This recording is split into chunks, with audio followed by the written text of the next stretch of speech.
दोस्तों दिल्ली के अरुण जेटली स्टेडियम में चल रहे भारत और अफगानिस्तान के बीच रोमांचक महामुकाबले में भारतीय टीम के तेज गेंदबाजों का आया तूफान। जहां पर दोस्तों तेज गेंदबाज जसप्रीत बुमराह ने 440 वोल्ट का जोरदार झटका देते हुए अफगानिस्तान की टीम को दिए शुरुआती झटके। तो वही दोस्तों इसके बाद हार्दिक पांड्या और शार्दुल ठाकुर ने की कातिलाना गेंदबाजी और अपनी बेहतरीन गेंदबाजी के दम पर 2 ओवरों में लगातार 2 विकेट लेकर अफगानी बल्लेबाजों की तोड़ी कमर। तो वही दोस्तों शार्दुल ठाकुर ने शानदार कैच लपकते हुए नामुमकिन से कैच को लेकर जमकर लूटी वाहवाही और अफगानी बल्लेबाजों पर आई कयामत और भारतीय टीम के गेंदबाजों ने दिखा दी उन्हें उनकी असली औकात। नमस्कार दोस्तों, स्वागत है आपके अपने मन पसंदीदा क्रिकेट चैनल क्रिक अबोबो में। दोस्तों इस वीडियो में हम आपको भारत और अफगानिस्तान के बीच चल रहे दिल्ली के अरुण जेटली स्टेडियम में रोमांचक मुकाबले की शुरुआती हाईलाइट आपको बताने वाले हैं। दोस्तों इस मुकाबले में टॉस जीतकर अफगानिस्तान के कप्तान शाहिदी ने पहले बल्लेबाजी करने का फैसला किया था। तो वही दोस्तों रोहित शर्मा को गेंदबाजी करने का आमंत्रित किया था। दोस्तों इसके बाद आपको बता दें कि इस मुकाबले में भारतीय टीम की प्लेइंग 11 में जबरदस्त बदलाव देखने को मिला था।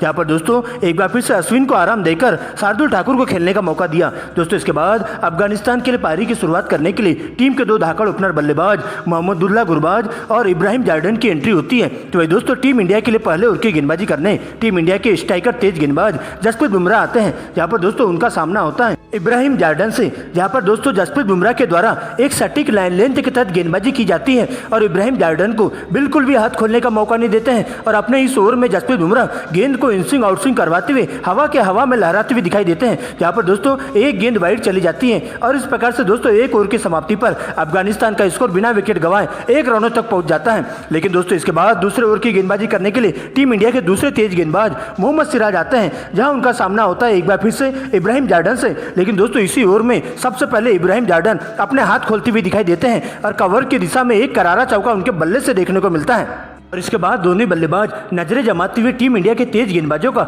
डटकर मुकाबला करते हुए चले जाते हैं। जहां पर दोस्तों कछुए की चाल से स्कोर को आगे बढ़ाने का काम करते हैं और टीम के स्कोर को लगातार बढ़ाने का काम करते जाते हैं। लेकिन दोस्तों इसी बीच चौथे ओवर में एक बार फिर से मोहम्मद सिराज के द्वारा घातक गेंदबाजी देखने को मिलती है। जहां पर दोस्तों आते ही ओवर की दूसरी गेंद पर सबसे पहले इब्राहिम जार्डन को LBW की जोरदार अपील देखने को मिलती है। अंपायर के द्वारा इस अपील को साफ नकार दिया जाता है। लेकिन दोस्तों भारतीय टीम के द्वारा DRS लेने पर क्लियर हो जाता है कि गेंद लेग स्टंप को मिस कर रही थी। ऐसे में दोस्तों जार्डन को बार बार जीवन दान मिल जाता है। लेकिन दोस्तों इसके बाद दोनों बल्लेबाज काफी संभल कर खेलते हुए दिखाई देते हैं और कछुए की चाल के साथ सिंगल डबल के साथ अच्छी गेंदों को छोड़ते हुए खराब गेंदों पर ही बड़ा शॉट मारना चालू कर देते हैं और 6 ओवर की समाप्ति पर टीम का स्कोर बिना विकेट गंवाए 28 रनों तक पहुंच जाता है। लेकिन दोस्तों इसी बीच छठे ओवर में एक बार फिर से जसप्रीत बुमराह के द्वारा कोहराम देखने को मिलता है और आते ही एक बार फिर से अफगानिस्तान के लिए काल बनकर आते हैं। जहां पर दोस्तों ओवर की चौथी गेंद पर अफगानिस्तान का पहला शिकार जसप्रीत बुमराह के द्वारा देखने को मिलता है और दोस्तों 32 रनों के स्कोर पर अफगानिस्तान की टीम को पहला बड़ा झटका इब्राहिम के रूप में लग जाता है। दरअसल दोस्तों आपको बता दें कि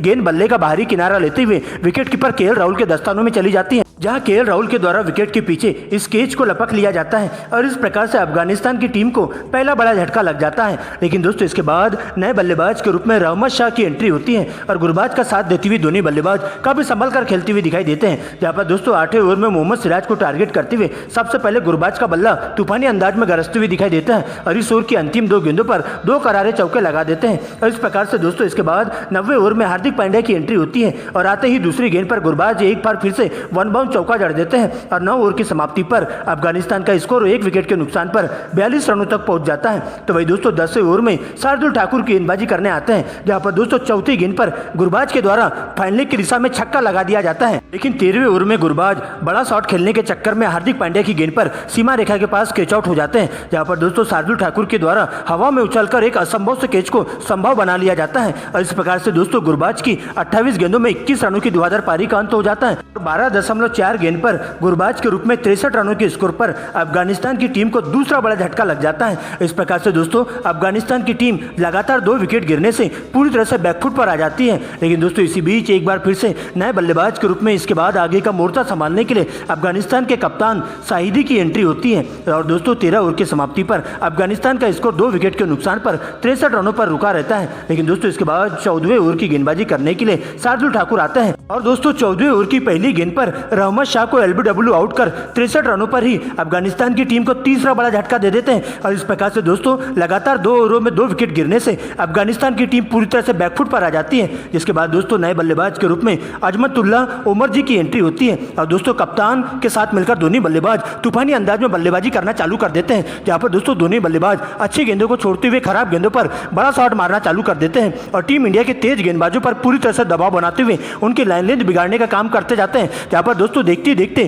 चौकों छक्कों की झड़ी दोनों बल्लेबाजों के द्वारा पेश की जाती है और गेंद को मैदान के हर कोने में पहुंचाते हुए टीम इंडिया के तेज गेंदबाजों के साथ साथ स्पिन गेंदबाजों पर पूरी तरह से कहर बनकर टूट पड़ते हैं और देखते देखते दोनों बल्लेबाजों के बीच में 100 रनों की अटूट साझेदारी पूरी हो जाती है और दोनों बल्लेबाज अपना 50 पूरा कर लेते हैं। लेकिन दोस्तों 35 ओवर की दूसरी गेंद पर हार्दिक पांड्या टीम इंडिया के लिए खतरा साबित हो रहे उमर जी को 62 रनों के निजी स्कोर पर क्लीन बोल्ड कर देते हैं और इस प्रकार से दोस्तों 184 के स्कोर पर अफगानिस्तान की टीम को चौथा बड़ा झटका लग जाता है, जिसके बाद दोस्तों नए बल्लेबाज के रूप में नबी की एंट्री होती है।